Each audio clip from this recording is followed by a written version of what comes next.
Boa noite, é um prazer, uma alegria, uma satisfação enorme podermos estar mais uma vez aqui com os companheiros do Centro Espírita João Moreira Rego. Então, na noite de hoje, nós fomos convidados para poder fazer alguns comentários a respeito do tema O Mundo Espiritual Ajuda-nos Sempre. E nós vamos iniciar com uma pequena leitura do livro Vida Feliz. E a mensagem aqui é a de número 180. Irradia a claridade da tua fé através do teu sorriso, das tuas palavras, da tua atitude perante a vida. O mundo necessita de luz para superar as sombras dominantes. Distende a tua presença confiante e rica de luminosidade, auxiliando os tímidos e os desanimados, os que caíram e os revoltados. A luz atrai sempre, enriquecendo de beleza. Não deixe que se apague essa estrela, porque haja fatores dissolventes e agressões em volta. Deixai-a brilhar, apontando rumos ditosos para os que anelam por uma oportunidade de realização. Então, é uma mensagem que corrobora com o nosso tema, serve de reflexões iniciais para este momento. E nós vamos passar agora a nossa oração. Então, pedindo a todos que possam, nos seus lares, acompanhar-nos neste momento, fazendo então este momento de conexão com o Deus interno que há em cada um de nós, agradecendo o Senhor pelo dom da vida, agradecendo pela oportunidade que o teu amor nos dá de estarmos aqui e pedindo, Senhor Deus, que nos envolva. Que o teu amor faça morada em nossos corações e que possa, então, fortalecer a nossa fé. Fortalecer, então, Senhor, a nossa alegria de viver, a fim de que continuemos vivenciando e pregando o teu Evangelho. Abençoa, Senhor, ao nosso país que passa por momentos tão difíceis, a todos aqueles, Senhor, que sofrem, sejam os infectados com o vírus da Covid-19, sejam aqueles outros que tiveram perdas familiares. Que o teu amor possa envolver a todos eles, também a cada um de nós que aqui estamos. Fica, portanto, Senhor Deus, conosco, agora e para todo sempre, que assim seja. Então, as nossas reflexões iniciam-se no Evangelho de Mateus, no capítulo 6, nos versículos 19 e seguinte, quando Jesus, então, vai nos dizer para não nos afadigarmos a respeito da posse do ouro. Ele diz, então, que era necessário que busquemos o reino do céu e a sua justiça, pois tudo o mais nos seria acrescentado. Vai dizer-nos também que o tesouro maior é o tesouro do reino dos céus, aquele, então, que nem a traça nem a ferrugem corroem. Ademais, vai dizer-nos que não nos preocupássemos com o mal, porque a cada dia basta o seu mal. E diria-nos então para observar os lírios do campo e verificar então que eles não tecem e não fiem, mas nem Salomão em toda a sua glória vestiu-se como um deles. E pediu-nos também para observarmos os pássaros do céu, porque não semeiam, mas sempre têm o que comer. E Jesus então vai nos dizer, se ao lírio do campo, que hoje existe e amanhã é lançado ao fogo, ou se aos pássaros do céu, que hoje estão aqui e valem pouco mais do que 2 moedas, Deus trata dessa forma, como não trataria os seus filhos? Então, essa mensagem de Jesus, anotada pelo evangelista Mateus, dá-nos uma ideia da providência divina, de que forma esta providência cuida de cada um de nós e está disponível, então, para assessorar-nos diante das dificuldades do mundo. Allan Kardec tem a oportunidade de analisar esta passagem e vai nos dizer que nós precisamos ter cuidado a fim de podermos aquilatar os processos que existem entre a providência divina e entre também a lei de trabalho. Porquanto, então, estas duas circunstâncias ou duas forças dentro do universo não são opostas, mas complementam-se. E dá-nos a ideia, então, de que a nossa tarefa dentro da Terra é esta tarefa, é este momento, então, de podermos trabalhar. Mas existem situações que fogem ao nosso controle. Então, para estas situações, a providência divina cuida de cada um de nós. Então, observemos que quando Jesus nos diz, primeiramente, que era necessário buscarmos acumular tesouros no céu, onde nem os ladrões roubam, nem a traça corrói, ele nos dá uma ideia de que o objetivo, então, de nós estarmos aqui não é este momento presente. Então, embora sejamos criaturas espirituais que estamos tendo uma vivência material, o nosso objetivo maior não é este objetivo do aqui e agora.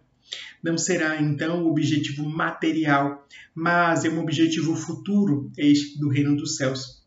Então, através desta linguagem, Jesus dá-nos conceitos profundos que mais tarde seriam, então, analisados por Allan Kardec. Observaremos que na questão 132 do Livro dos Espíritos, Allan Kardec vai perguntar qual o objetivo da encarnação. Então, referindo-se a este momento de estarmos encarnados, ele pergunta, então, por que estamos aqui? Ou por que os espíritos, nós precisamos passar por este momento da encarnação? E os espíritos superiores lhe responderão que Deus vai submeter os espíritos à encarnação a fim de melhorá-los. Então, o nosso objetivo em estarmos aqui é o objetivo de nos tornarmos melhores. E tornando-nos melhores, então, nós percebemos que o processo de nos tornarmos melhores é esse processo de acumularmos tesouros no céu, onde nem o ladrão rouba, nem as traças corroem. Quando Jesus nos fala desta maneira, e atentando então para os ladrões e as traças, ele nos coloca aqui toda a tarefa e o trabalho de acúmulo material estarão desgastados ou submetidos ao desgaste do tempo e das ações também materiais. Observemos criaturas que dentro do mundo se consolidaram como sendo grandiosas e logo mais pereceram, não levando as suas riquezas. 400 anos antes de Cristo, Alexandre o Grande conquista toda a parte, todo o norte do continente africano, consegue conquistar grande parte da Ásia, o Oriente Médio e chega então até o extremo dos limites com a Índia. Um imperador grandioso, invejado por vários da sua época. E nós percebemos então que toda aquela riqueza, todo o poderio militar, todas as terras conquistadas, de nada lhe adiantaram. Ele morre de uma febre aos 33 anos. Então observemos que ali estavam os tesouros que a traça corrói e o ladrão rouba. Ou seja, são estes tesouros de uma vacuidade ou tesouros impermanentes dentro da nossa condição de espíritos. Observaremos que conta-se que Elizabeth I, uma das grandiosas rainhas do trono inglês, vai observar a morte chegando-lhe próximo e ela então quer barganhar com Deus.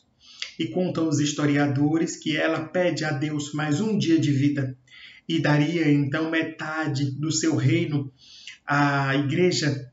E então, naquela circunstância, ela faz esta promessa de que se Deus lhe desse apenas mais um dia de vida, para que ela pudesse então resolver as circunstâncias materiais, daria metade do seu reino à igreja, que para ela representava Deus. E Deus não aceita o acordo. Ela acaba desencarnando naquele mesmo dia. Então, nós observemos que por maiores que sejam os tesouros, por maiores que sejam as riquezas, ninguém consegue um dia a mais com elas. nem sequer fazendo barganhas com Deus. Então, quando Jesus nos fala a respeito disso, ele nos diz sobre o nosso olhar perante a vida. E isso é importantíssimo que entendamos, a fim de que este processo, que é o nosso próprio processo de vivência, ele tenha um sabor diferente, ou possamos dar-lhe uma interpretação adequada diante das circunstâncias do mundo. Então, quando Jesus fala-nos isso, ele nos diz que este momento agora é um momento transitório, mas que o nosso objetivo está mais adiante, ou seja, no reino dos céus. E quando nós pensamos assim, nós conseguimos compreender o próprio processo da vida de Jesus. Porquanto, estando entre os homens, ele vai dar pouca ou nenhuma importância àqueles sofrimentos físicos, às rixas e às picuinhas que existiam entre os apóstolos, ou mesmo as quais ele encontra dentro da sociedade, porque entendia que aquele momento era um momento passageiro. Então, quando nós observamos a Via Crucis, o momento, então, em que Jesus é crucificado, as dores do Calvário, e percebemos a serenidade do Mestre diante daquelas circunstâncias, nós observamos então que a mente dele não se atrelava àqueles momentos. Ele poderia ali sofrer fisicamente, poderia dar então, poderia dar importância àquela dor física, poderia dar importância à dor moral de ter sido abandonado pelos amigos, ter sido traído por um dos apóstolos, estar naquela situação, traído também por aquela multidão que dias antes o recebe em festa em Jerusalém.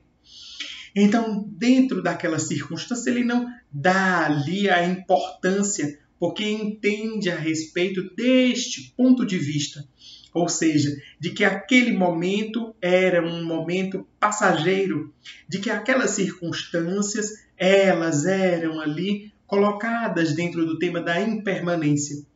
E ele ligava-se, então, a algo que era superior. Então, quando pensamos a respeito deste ponto, daquilo que Jesus nos traz, nós conseguimos, então, dar um significado diferente para as nossas existências.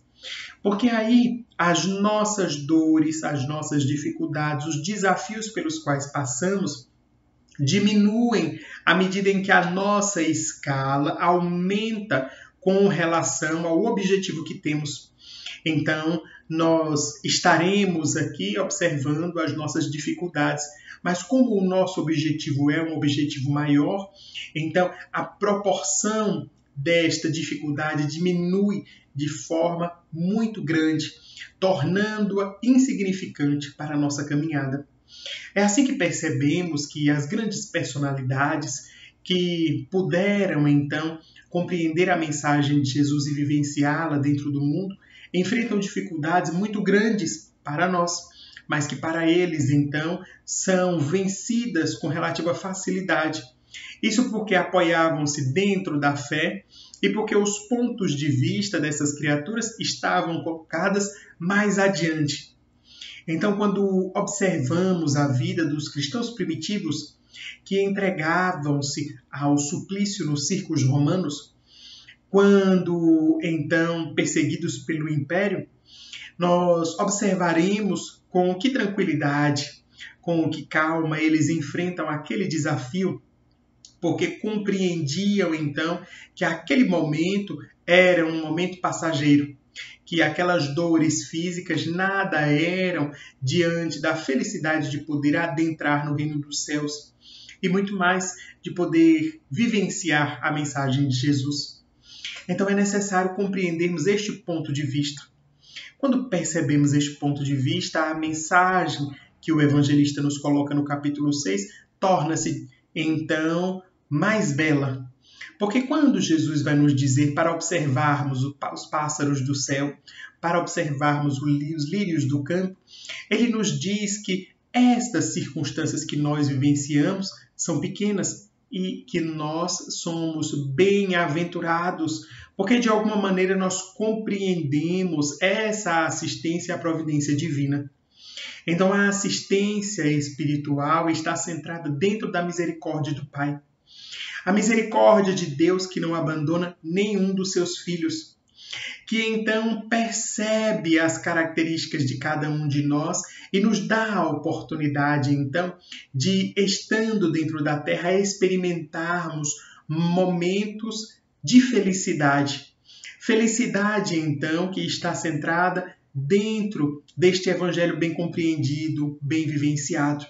Então, à medida em que nós nos desenvolvemos, à medida em que conseguimos compreender esta mensagem, e esta mensagem vai aos poucos desdobrando-se diante de nós, nós então adquirimos felicidade.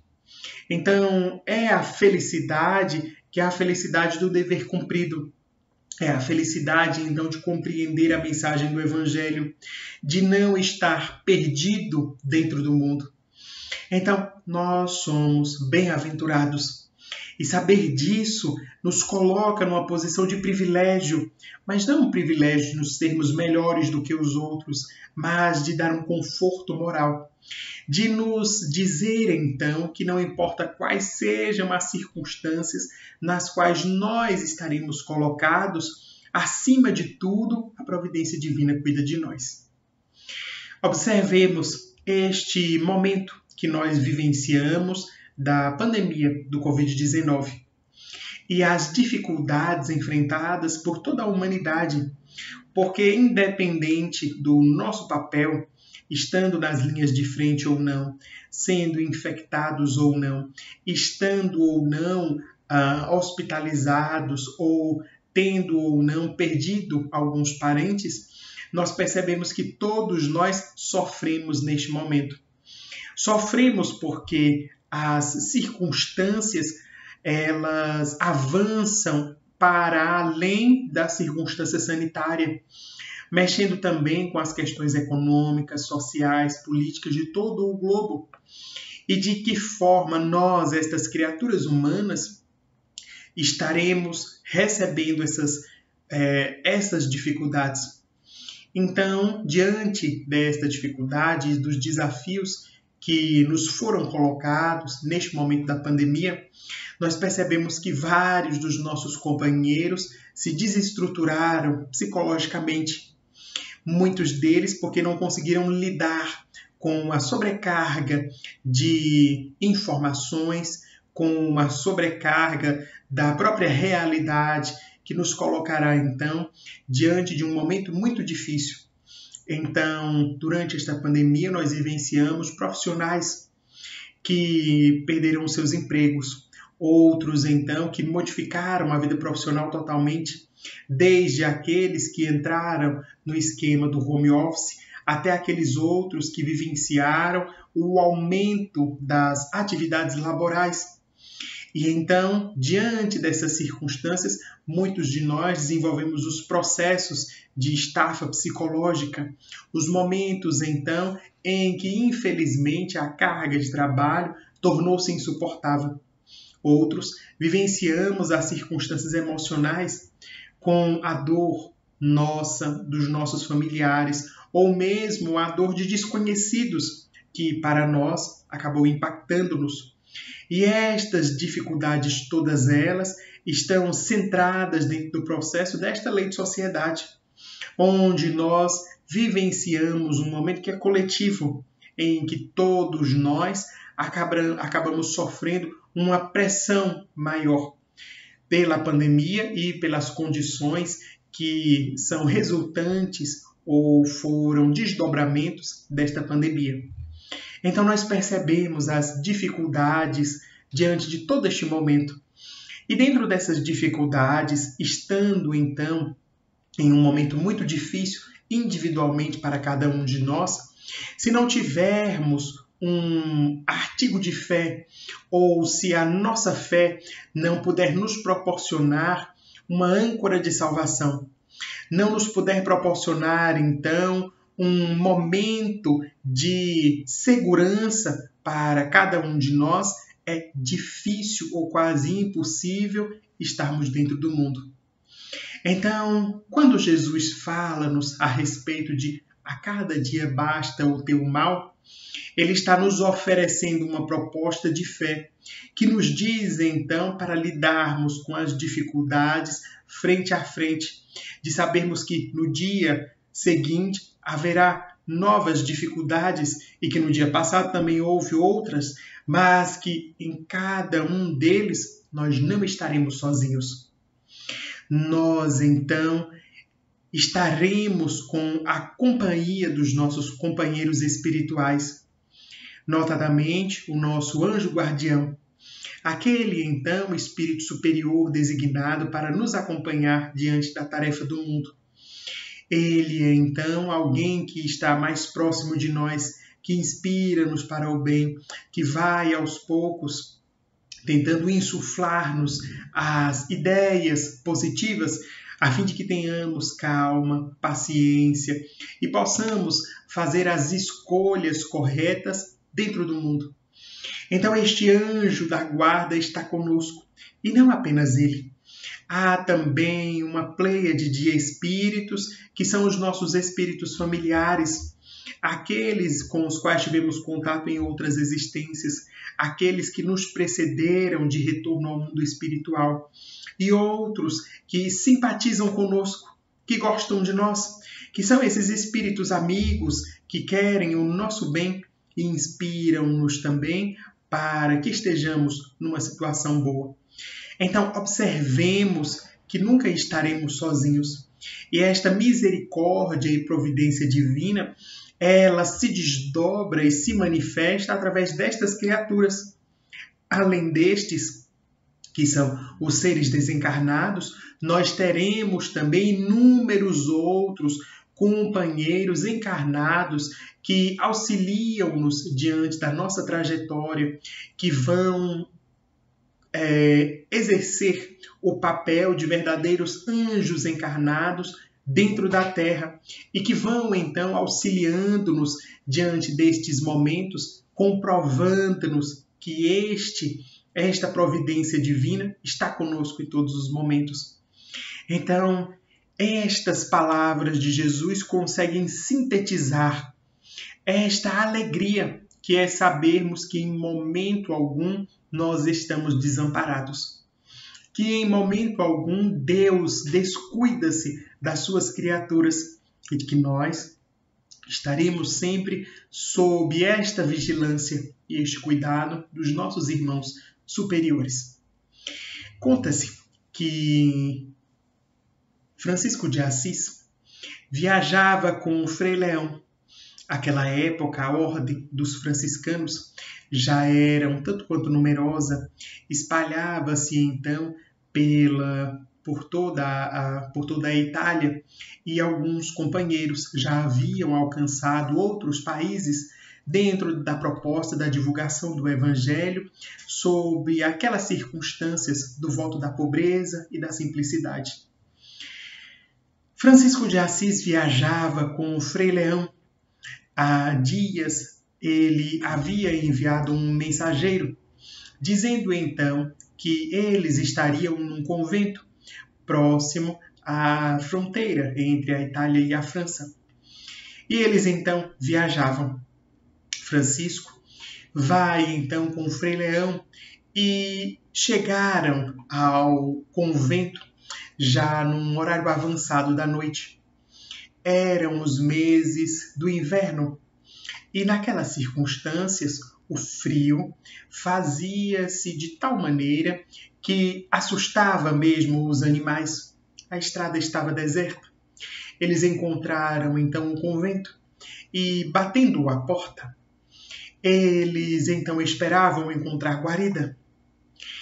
Após algumas batidas, eles ouvem do outro lado dos portões passos que arrastam-se, aproximando-se. E alguém, então, do outro lado do portão, vai perguntar: quem está aí? E eles, do lado de fora, respondem: aqui está Francisco de Assis e Frei Leão. O homem do lado de dentro estranha. E então, como não fora avisado daqueles ilustres visitantes, diz: isso é mentira. Francisco nunca viria sem antes ter avisado.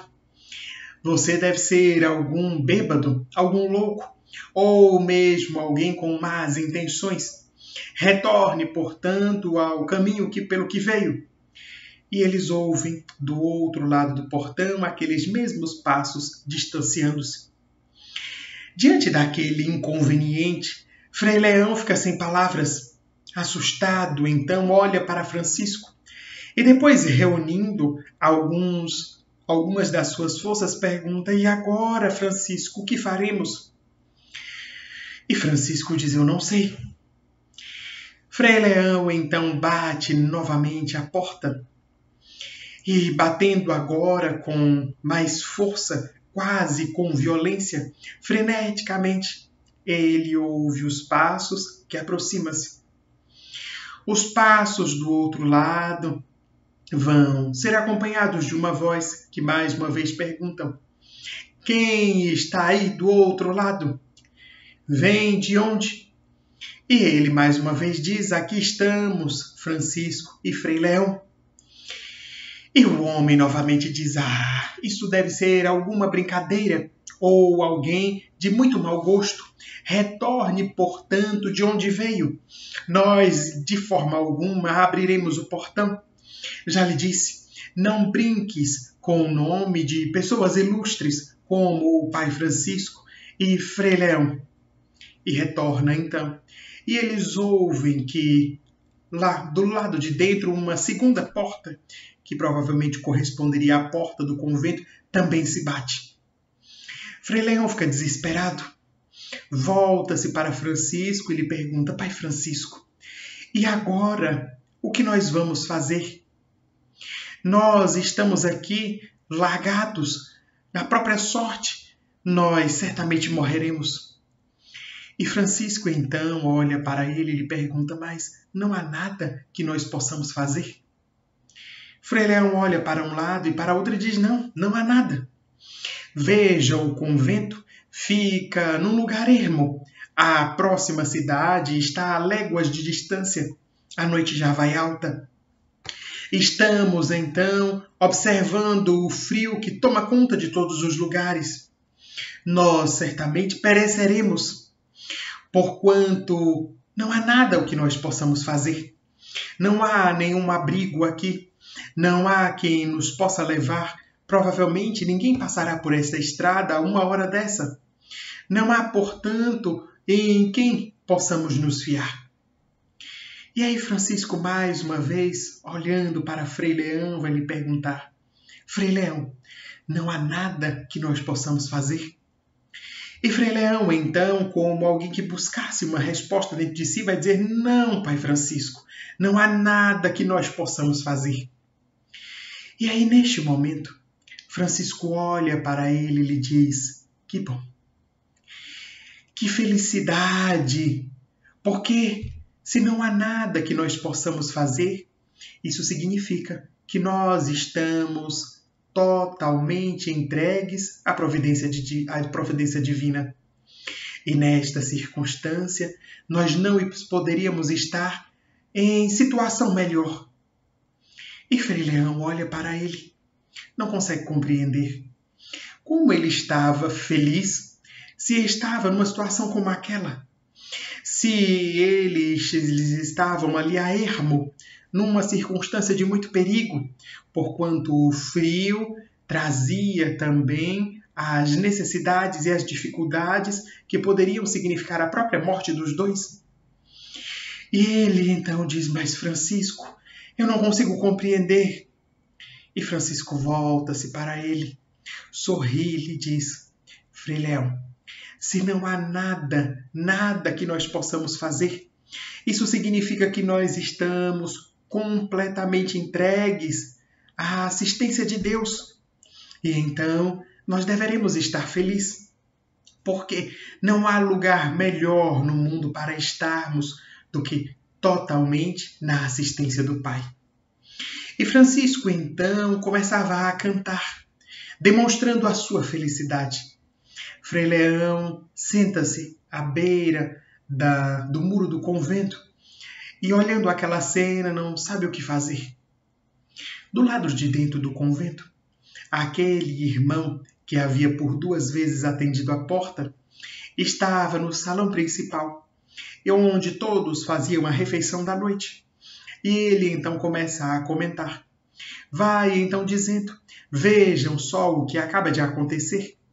Provavelmente um bêbado ou mesmo um louco passava à porta do convento. Queria, de certo, pregar-nos uma peça. Bateu à porta e nos disse que lá do lado de fora estavam nosso pai Francisco e Frei Leão. E começa a rir. Os que estavam ao lado também riem. E ele diz então: deve ter sido uma peça. Como poderia ser de nosso pai Francisco vir visitar-nos nestas circunstâncias sem nos avisar? E ali todos começam a rir. Eis que então alguém que estava à ponta da mesa, vendo aquele riso fácil e frouxo, procura então do que eles estavam rindo. Alguém então diz a respeito do acontecido.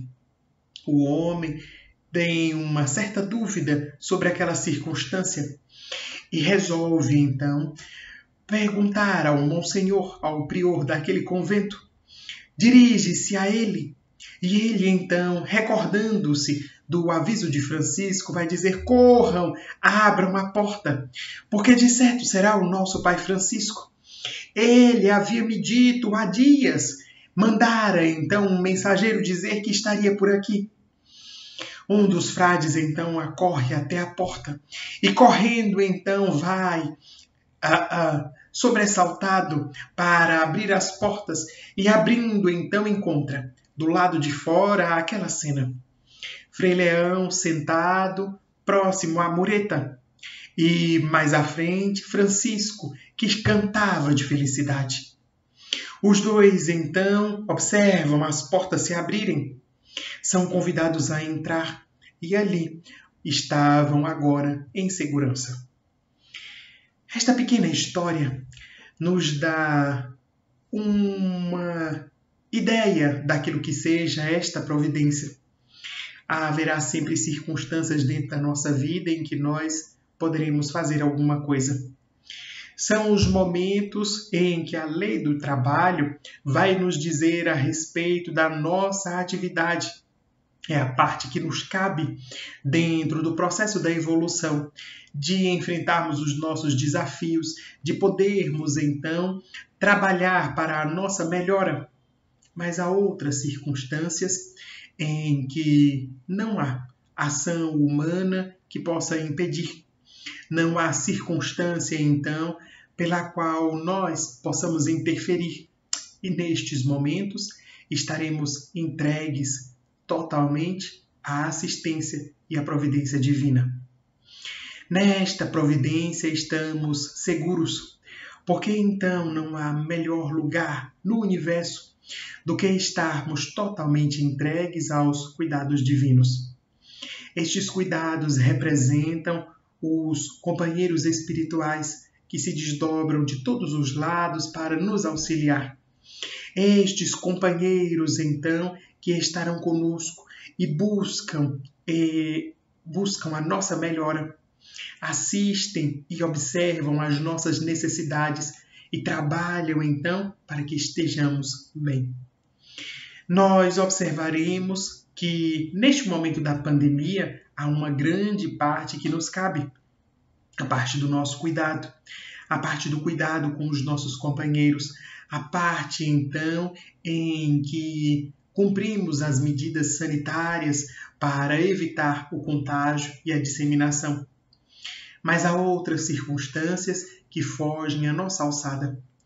Outras circunstâncias que representam, às vezes, o desencarne dos companheiros que foram vitimados, embora todos os cuidados.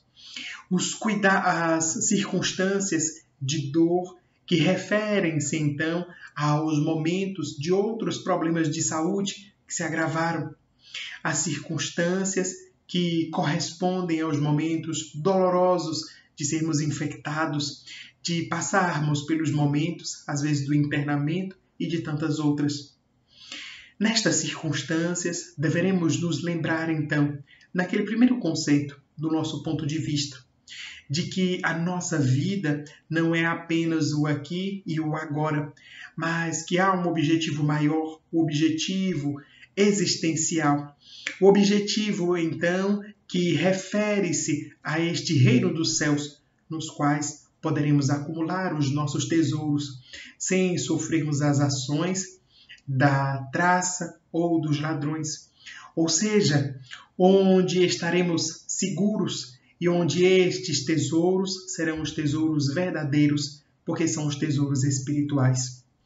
Então, deveremos nos lembrar que a dor de perdermos algum dos nossos companheiros, dos nossos parentes, é muito difícil.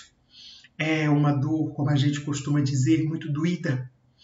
É uma dor intensa e pungente em nossos corações. Mas também para estas dores, a doutrina espírita consegue trazer-nos o lenitivo de sabermos que ninguém morre e de que a morte não nos separa daqueles que amamos, senão fisicamente. De que a morte não rompe os laços do nosso amor, do nosso carinho e do nosso afeto por todos aqueles que estarão passando por circunstâncias difíceis. Então, lembrarmos-nos destes momentos, lembrarmos-nos então destes conceitos maiores a respeito então desta doutrina que consegue esclarecer-nos e trazer então estes conceitos a respeito da providência divina. A providência que cuida de todos nós, a providência então que vai poder cuidar das nossas necessidades, atender àquilo que nós necessitamos dentro do mundo. A assistência que nos encoraja diante de todos os desafios pelos quais passamos. E a assistência também que nos dá a oportunidade de entendermos que muitas vezes nós poderemos ser o anjo de alguém.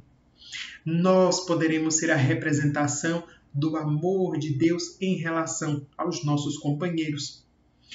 Então, ainda para referirmos da circunstância da pandemia, nós poderemos ser aqueles que facilitamos ou mesmo somos os veículos para atendermos à necessidade do nosso próximo dentro das circunstâncias materiais.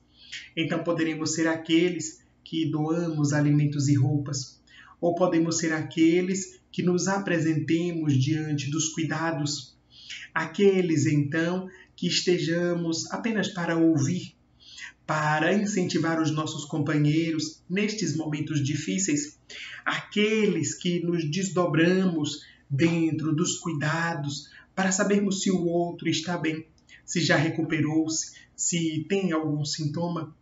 Aqueles, então, que nos propomos a auxiliar aos outros que estão vacinando-se. Aqueles, então, que tiveram reações da vacina, entre tantas outras circunstâncias. Então, nós sempre podemos ajudar. Se, de um lado, a providência divina auxilia-nos e temos a certeza de que Deus não nos abandona, de outro lado, teremos a noção de que nós também poderemos ser instrumentos deste amor e do cuidado divino em relação aos nossos companheiros, aos nossos irmãos. Então, que não nos descuidemos nunca deste outro ponto, que é o de compreendermos que nós também podemos ser instrumentos da mesma misericórdia divina para auxiliar os nossos companheiros. Então, percebamos que socialmente as nossas dores podem ser diminuídas se nós, então, nos colocamos a serviço dos nossos companheiros.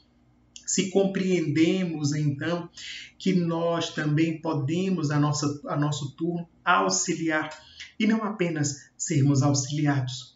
Então, é um processo constante de auxiliados, uma vez possamos também auxiliar os nossos companheiros, de em determinadas medidas entendermos este processo de auxílio e sermos gratos a Deus por tudo aquilo que recebemos, de outro lado, possamos proporcionar aos nossos companheiros também melhores condições de vida. Então, a mensagem a respeito destes companheiros que nos auxiliam é sempre uma via de mão dupla, porque refere-se ao auxílio que recebemos e também ao auxílio que podemos doar.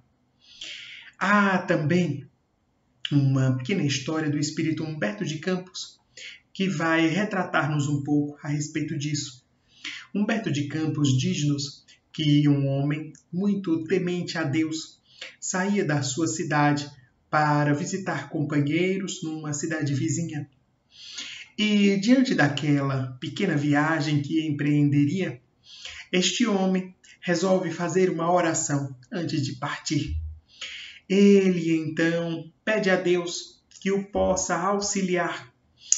Pede então que naquela viagem ele pudesse ser auxiliado pelos companheiros espirituais. E ali vai seguindo viagem, já era noite alta, e então ele observa que nuvens muito densas começavam a formar-se no horizonte. Eram nuvens que traziam raios e relâmpagos que clareavam todo o caminho. O homem fica assustado e resolve procurar abrigo. Num primeiro momento, ele busca então o tronco de uma velha árvore que ali estava. Era uma árvore frondosa e embora embora a árvore estivesse morta, o seu tronco tinha uma grande abertura que poderia servir-lhe então como um refúgio para a noite. Avista então a árvore ao longe e tão logo ele começa a aproximar-se, observa que um raio cai próximo à árvore, fazendo então com que aquele tronco já seco começasse a pegar fogo. O homem então desvia o seu roteiro e então vai buscar agora um outro local. Percebe uma pequena caverna e diante daquela caverna ele imagina que aquele seria o local adequado para poder repousar. Tão logo vai aproximando-se uma nuvem de morcegos então sai da caverna e acabam atacando-o, trazendo-lhe algumas arranhaduras. Ele então prossegue a viagem, saindo também daquele local. Caminha mais a alguns metros e percebe em um determinado local uma relva muito clara e macia. E tem a ideia, então, de poder ali repousar. Tão logo ele pensa nisso, os ventos que traziam a tempestade, então, começam a bradar e fazem com que uma pequena árvore caísse sobre aquele local da relva. O homem, então, entende que aquele também não seria o local adequado. Continua, então, a sua caminhada. Vai observar mais ao longe um outro local que parecia ser propício. Mas, diante daquelas circunstâncias, começa a chover. E a chuva, então, afugenta. Ele continua. E observa, então, que já estava cansado. Vai, então, buscando outro local para se refugiar e não encontra. Termina a noite ao lado de uma pequena pedra, encolhido no meio da noite, observando a chuva que caía e ele sem ter local para abrigar-se. O homem fica um tanto quanto constrangido. Percebe que, de alguma maneira, não encontrara em todo o caminho um lugar que lhe pudesse ser guarita. E ele então começa a pensar, mas será que Deus esqueceu-se de mim? Amanhã o sol começava a raiar e ele então prossegue a jornada. A noite havia passado totalmente em claro. Aos poucos então observa uma pequena choupana. E ali, batendo a porta, um companheiro o recebe. dá-lhe a oportunidade de roupas secas, oferece-lhe um café. E então, depois de um banho e trocadas as roupas, ele senta-se para aquela refeição e vai começando a dizer ao companheiro de que maneira havia ocorrido a sua viagem. O companheiro ouve tudo com muita atenção. E após ele terminar, o companheiro então vai lhe dizer: você é realmente um homem agraciado por Deus. O viajante então olha-o com estranheza. Como assim? Eu estou lhe contando de inúmeros infortúnios que estiveram no meu caminho e você me diz que eu sou um homem de sorte? Ele diz sim. Eu já moro aqui há muitos anos e muito antes de mim o meu pai já morava aqui. Nós conhecemos todas estas redondezas e todos os detalhes que você me deu dão-me a conhecer exatamente o caminho pelo qual passou. Veja só, você observou uma grande árvore com um tronco em fenda, pois esta árvore na qual você queria se abrigar e aquele raio o impediu é um covil de lobos que ficam ali. E se provavelmente no momento da queda do raio eles não estavam, voltariam no meio da noite. Você provavelmente seria atacado por eles. A caverna na qual tu foste atacado por aqueles morcegos é também habitada por venenosas serpentes que certamente o teriam picado e feito-lhe morrer em poucos minutos com o veneno. O local da relva muito verde onde você pretendia ali descansar é na realidade uma beira entre um local de relva e outro de areias movediças. Naquela circunstância, deitado, provavelmente você se afogaria nestas areias, e aquela árvore derrubada pelo vento conseguiu então salvar-lhe. Veja, eu lhe digo que você é um homem de sorte porque todas as intempéries que você me relatou, todos estes que você chama de infortúnio, na realidade foram a forma como Deus usou para livrar-lhe de desafios e infortúnios maiores. São estas as circunstâncias pelas quais eu lhe digo que você é um homem de sorte. Após ouvir aquilo, assustado ainda, o homem pede licença ao dono da casa para ajoelhar-se e agradecer a Deus pela oportunidade de estar ali, tendo sido livrado de tantas circunstâncias difíceis. Esta pequena história de Humberto de Campos serve-nos para que pensemos que muitas vezes algumas dificuldades, tanto individualmente quanto em matéria da humanidade, servem-nos para avanços posteriores.